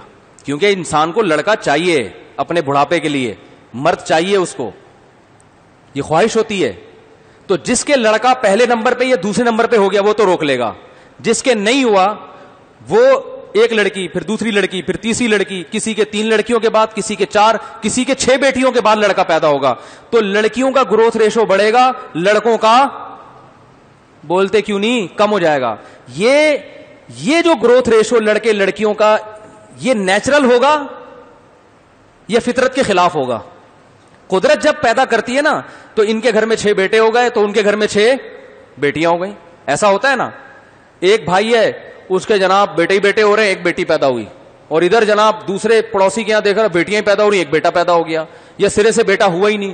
تو جب قدرت کی حوالے کر دیا جاتا ہے نا کہ اللہ جتنے آپ نے پیدا کرنے آپ کریں، تو پھر اللہ اپنے حساب سے پیدا کرتا ہے، بھائی اتنے معاشرے کو مرد چاہیے، اتنی عورتیں چاہیے. تو قدرت کے نظام میں دھاندلی نہیں ہوتی. آپ نے اگر قدرت کے نظام میں ٹانگ اڑائی کہ میری مرضی سے ہوں گے، تو پھر آپ کی مرضی سے پھر یہ نہیں ہے کہ کتنے بیٹے اور کتنے بیٹیاں، کیونکہ قدرت آپ کے جذبات سے متاثر نہیں ہوتی، وہ اپنے حساب سے چلتی ہے. نیچر انسانوں کے کہنے سے اپنے قانون کو تبدیل نہیں کرتی، انسانوں کو نیچر کے حساب سے اپنے قوانین تبدیل کرنے پڑتے ہیں. تو نیچر یہ کہتی ہے کہ میں نہیں دیکھتی کہ تمہارا گروتھ ریشو صحیح ہوگا یا خراب، وہ تو پیدا کرے گی. تو جس کے 6 بیٹیاں پیدا ہو گئیں بیٹا نہیں ہوا وہ بیٹے کی لالچ میں اور بڑھائے گا, اور جس کے بیٹے ہو گئے وہ 2 پہ روک لے گا, تو گروتھ ریشو بیلنس نہیں رہے گا جیسا کہ ہو رہا ہے. آپ کہہ سکتے ہیں انڈیا میں اور چائنا میں تو 2 3 بچوں کا رواج ہے, وہاں تو لڑکے زیادہ ہیں لڑکیاں کم ہیں. وہ اس لیے لڑکیاں کم ہیں وہاں پہ کہ وہاں لڑکی کو ماں کے پیٹ میں قتل کر دیا جاتا ہے. سمجھ میں آ رہی ہے بات؟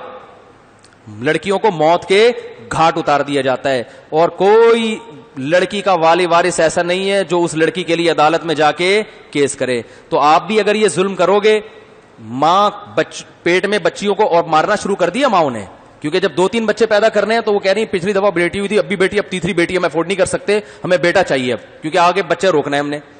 تو وہ یہی ہوتی ہے, ڈاکٹروں کے پاس جاتی ہیں, زہر کھلا کے یا کسی بھی طریقے سے دوائی کھلا کے بچوں کو مار. ایک عورت کا فون آیا, کہہ رہے میری تیسری بیٹی پیدا ہو رہی تھی, تو میری ساس نے بھی کہا بھائی اتنے بچے ہم افورڈ نہیں کر سکتے, تو اب لڑکا چاہیے. کہہ رہی ہے میں نے جا کے حمل ضائع کروایا تو مجھے محسوس ہو رہا تھا کہ میری بچی کا دم نکل رہا ہے, سانس گھٹ رہا ہے, جھٹکے لے رہی ہے وہ. کہہ رہی پھر مجھے احساس ہوا میں نے ماں ہو کر اپنی بیٹی کو کیا کیا, میں نے قتل. اتنا رو رہی تھی فون پہ کہ مجھے بتائیں مجھ سے بہت بڑا جرم ہو گیا. میں نے کہا آپ سے قتل کا جرم ہوا ہے, یہ چھوٹا سمجھو یا اس کو بڑا سمجھو, آپ کی مرضی ہے. اور ایک قتل کسی اجنبی کو کیا جاتا ہے, اور ایک باپ اور ماں اپنی بیٹی کو خود اپنے ہاتھوں قتل کر رہے ہوں, قیامت میں اللہ نہیں چھوڑے گا. غامدی صاحب آپ کے ان 2 بچوں والی پالیسی کی وجہ سے کسی نے بیٹے کی لالچ میں ماں کے پیٹ میں اپنی بیٹی کو قتل کیا, تو خدا کی قسم وہ بچی کل غامدی صاحب کا بھی گریبان قیامت کے دن پکڑے گی کہ ان کے یہ جو کلچر پروموٹ کرنا چاہ رہے تھے نا, اس کے نتیجے میں میرا پیدا ہونے سے پہلے میرا گلا گھونٹا گیا ہے. تو انڈیا میں کروڑوں لڑکیاں ماں کے پیٹ میں مار دی گئی ہیں, چائنا میں کروڑوں لڑکیاں ماں کے پیٹ میں مار دی گئی ہیں اور مار دی جاتی ہیں, تبھی انہوں نے ریشو پہ کنٹرول کیا ہے, اور بڑھ کے لڑکے بڑھا دیے انہوں نے. تو بات سمجھ میں آ رہی ہے؟ وَإِذَا الْمَوْءُودَةُ سُئِلَتْ بِأَيِّ ذَنبٍ قُتِلَتْ, اللہ فرماتے ہیں قیامت میں اللہ معصوم بچی سے پوچھے گا کہ تجھے کس جرم میں قتل کیا گیا.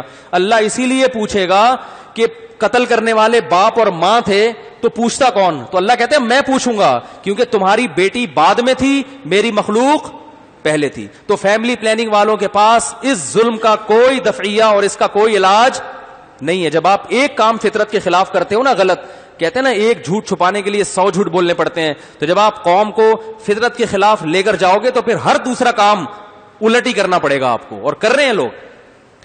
تو اس لیے بھائی اٹھا کر پھینک دو باہر گلی میں, نئی تہذیب کے انڈے ہیں گندے. ٹاپک کی طرف اس کا بھی کسی کے پاس کوئی جواب نہیں ہے کہ یہ گروتھ ریشو پہ کنٹرول کیسے کریں گے آپ. لڑکیاں زیادہ ہوں گی, پھر ان کے رشتوں کے مشکلات. 4 شادیوں کے آپ ویسے ہی قائل نہیں ہیں, وہ کہتے ہیں وہ تو ضرورت تھی. تو جب ایک بھی ہوگی اور لڑکیاں بھی دبا کے اتنی پیدا ہوں گی تو باقی لڑکیاں کیا کریں گی, وہ کہاں جائیں گی وہ؟ اس کا بھی غامدی صاحب کے پاس کوئی جواب بولو بھائی نہیں ہے.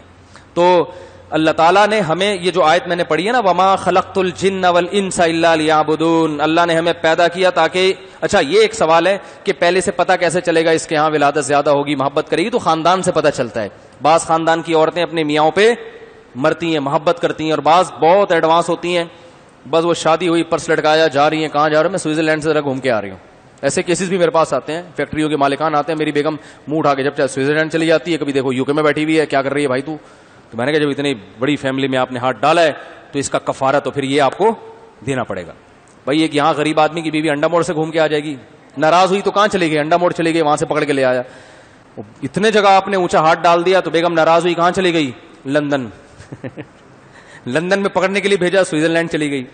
تو اچھی بات ہے, کوئی مسئلہ نہیں ہے, لیکن ایسی عورت سے نکاح کرو جو تمہارے ساتھ رہے, وفا کرے.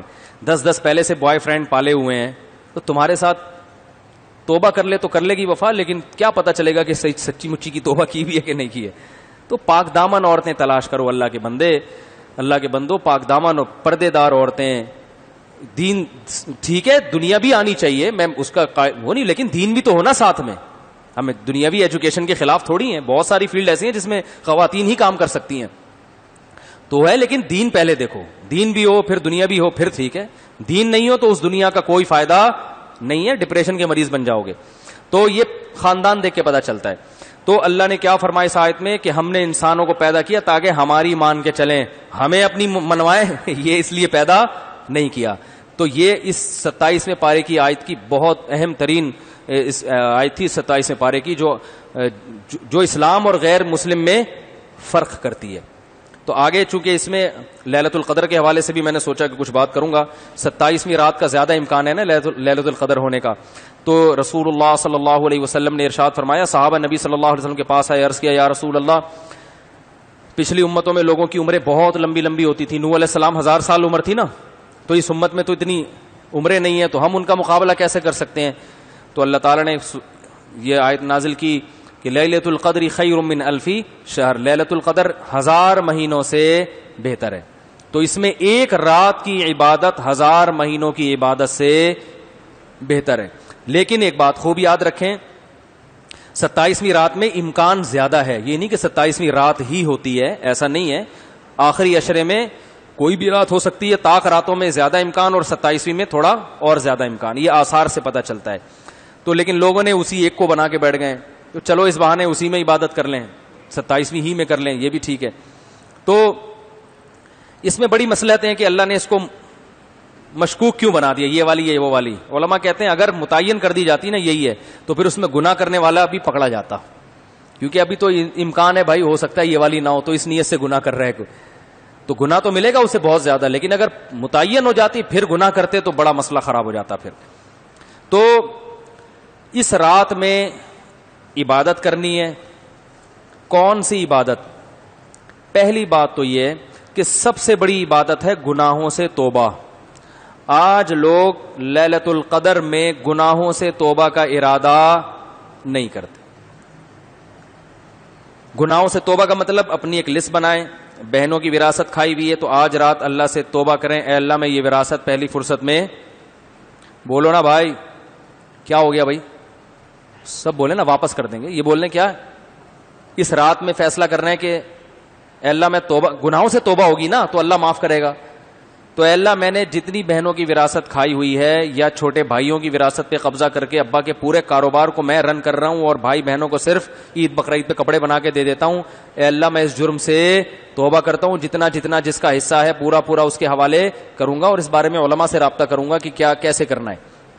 ٹھیک ہے نا بھائی, داڑھی کاٹتے ہو تو توبہ کر لو, داڑھی بڑھانے کا ارادہ کر لو.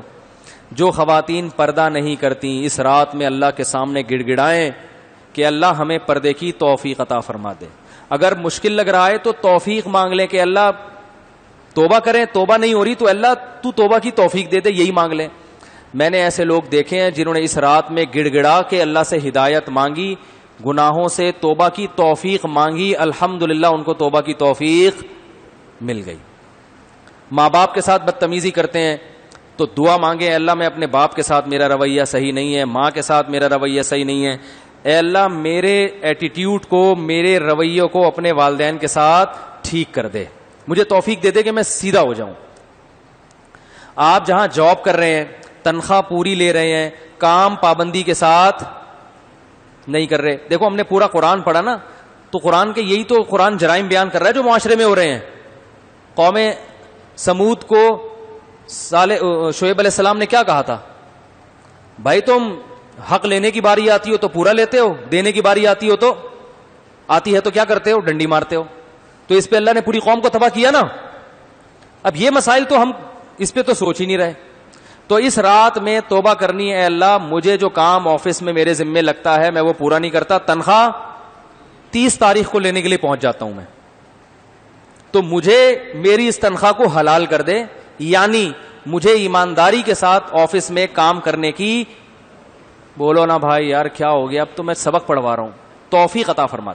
جو اسکول ٹیچرز ہیں, یونیورسٹی کے پروفیسرز ہیں, وہ یہ کہیں اے اللہ ہم تنخواہ پوری لیتے ہیں, طلبہ کو پڑھانے میں ایمانداری, جو لوگ ایسا کر رہے ہیں ان کی بات کر رہا ہوں, ایسا نہیں کہ سارے ہی کر رہے ہیں, بہت سے ایماندار بھی ہیں الحمدللہ.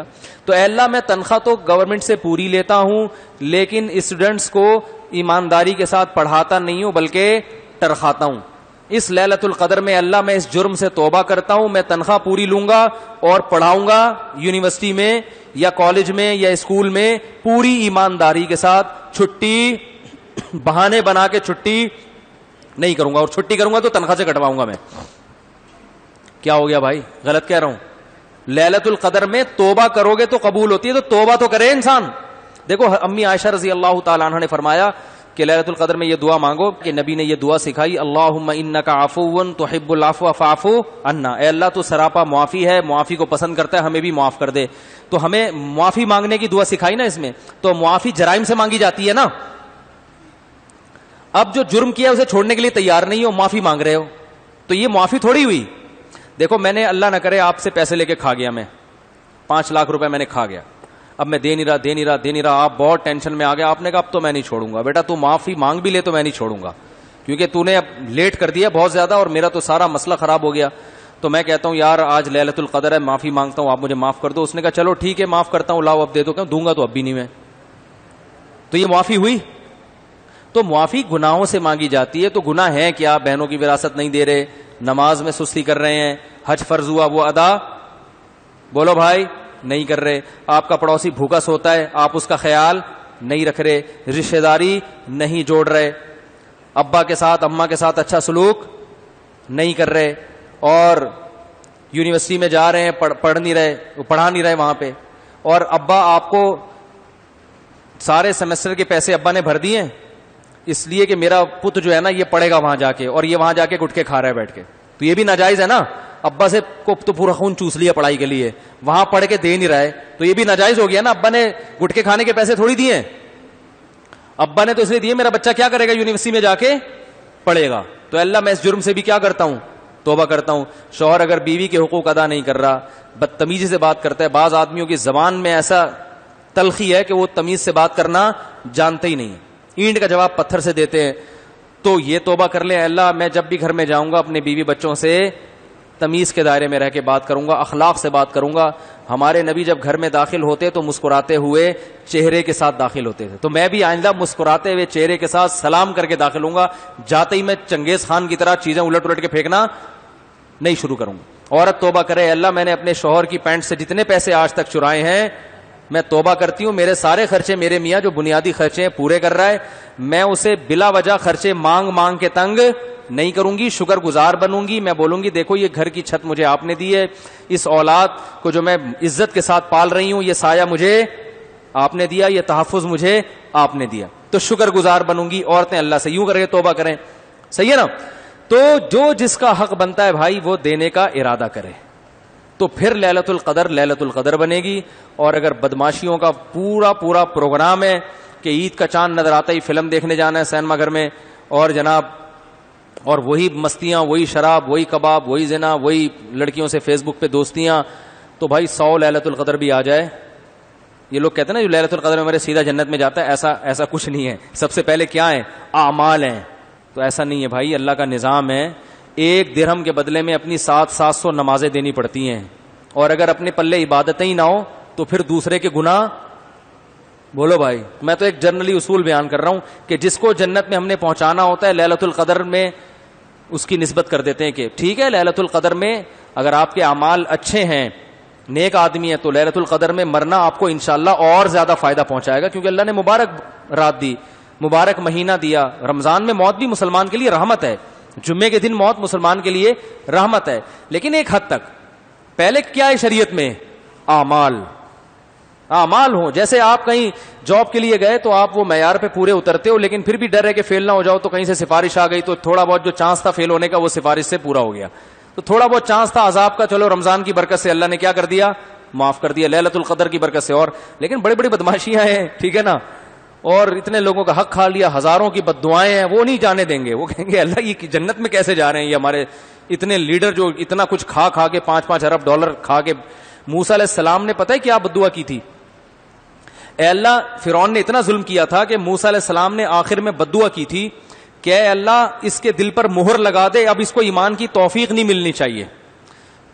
حالانکہ پیغمبر اپنی قوم کے لیے سب سے رحم دل ہوتے ہیں، لیکن حضرت موسیٰ نے آخر دم تک کوشش کی کہ فرعون توبہ کر لے، لیکن جب نہیں کر کے دینا اور ظلم بڑھتے گئے، اب بددعا دے رہے ہیں اللہ اس کو توبہ کی توفیق نہ ملے، کیونکہ تو غفور الرحیم ہے. مرتے ہوئے یا مرنے سے پہلے تھوڑی دیر پہلے اس نے توبہ کر لی تو سارے معاف کر دے گا. یہ جو ہزاروں بچے قتل کیے ہیں، ٹھیک صحیح ہے نا، اس نے اور اتنا ہمیں ستایا ہے، یہ کس کھاتے میں جائے گا؟ تیری رحمت تو معاف کر دے گی، اور تو اپنے اصول چینج نہیں کرتا. تیری رحمت کی وجہ سے معافی تو ہو جائے گی، تو اصول بھی تو اللہ اب ہمارے بھی کچھ جذبات ہیں، تھوڑا ان کا بھی خیال کر لے. حضرت موسیٰ بزبان حال اللہ کو یوں سمجھا رہے ہیں یہ جو میری قوم ہے یہ پس گئی ہے ظلم کی چکی میں, اب اے اللہ تو اس پہ کفر پہ ہی مارنا اس کو تو, یا موت کے وقت توبہ تو ویسے بھی قبول نہیں ہوتی, یعنی اس کو توبہ کی توفیق نہ ملے اب, اور اب اس کی موت کس پہ ہونی چاہیے, کفر پہ ہی ہونی چاہیے. تو یہ باقاعدہ بددعا قرآن میں ذکر کیا, ربنا طمس علی اموالہم واشدد علی قلوبہم, اللہ ان کے دلوں کو اتنا سخت کر دے کہ فلا یؤمنوا حتی یروا العذاب العلیم, دردناک عذاب دیکھے بغیر اب یہ ایمان نہ لائیں, اور دردناک عذاب دیکھ کے ایمان معتبر ہوگا نہیں. تو بعض دفعہ یہ بھی جذبات ہوتے ہیں. تو بھائی بڑے بڑے بدماش ہیں ہمارے ملک میں جو بہت قتل و غارت کی, انہوں نے غریبوں کا خون چوسا, بڑی بڑی غریبوں کی, میں سندھ گیا ہوں, بڑی بڑی زمینیں غریبوں کی بعض ہمارے سیاستدان کھا گئے. تو ایسے لوگ ليلۃ القدر میں مر جائیں تو یہ غریب, ہمارا تو کوئی, ہم پہ تو کوئی ظلم نہیں کیا, لیکن اتنے سارے غریبوں کی نمائندگی کرتے ہوئے ہم کہہ رہے ہیں کہ بھائی تم توبہ کر لو تو اچھی بات ہے, اب بھی وقت ہے, اگر زندہ ہو تو اللہ ابھی بھی توبہ قبول کر لے گا, لیکن اگر نہیں کی تو ليلۃ القدر تمہیں بخشوا نہیں سکے گی. ہاں اللہ کسی کو بخش دے تو گورنمنٹ کی طرف سے کوئی پابندی نہیں, ہم اللہ پہ تو کوئی چیز نہیں ڈال سکتے, لیکن جو غریبوں کی جو بددعائیں ہیں نا, وہ بددعائیں یہی چاہتی ہیں کہ یہ سزا کم از کم ملے, ان بددعاؤں کا تقاضا ہی ہے. تو اس لیے بھائی ليلۃ القدر میں راتوں کو عبادت کرو, اٹھ کے اللہ سے معافی مانگو. سب سے بڑی عبادت کیا ہے؟ توبہ. اور پھر دوسرے نمبر پہ نماز اور دعائیں مانگنا زیادہ سے زیادہ, یہ بھی کرنی چاہیے. ليلۃ القدر میں کوئی مخصوص عبادت نہیں ہے کہ پہلی رکعت میں یہ پڑھنا ہے, دوسری میں یہ پڑھنا ہے, تیسری میں, یہ سب بدعت ہے. جیسے عام نماز کا طریقہ ہے وہی طریقے سے نماز پڑھا کرو. اللہ تعالیٰ سمجھنے کی, عمل کرنے کی توفیق عطا فرمائے. وما علینا الا